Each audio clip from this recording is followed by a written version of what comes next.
الہام کیا ہوتا ہے؟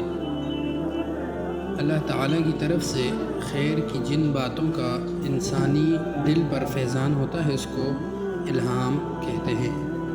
اس میں انسان کے کسب اور محنت کا کوئی دخل نہیں ہوتا، یہ محض اللہ تعالیٰ کی طرف سے عطا کردہ چیز ہے، اور جس کو اللہ تعالیٰ چاہتے ہیں عطا فرماتے ہیں۔ یہ بات سمجھنا بھی ضروری ہے کہ امتی کا خواب یا الہام حجت شرعی نہیں ہے، خواہ دیکھنے والا ولی اللہ ہو یا کوئی اور۔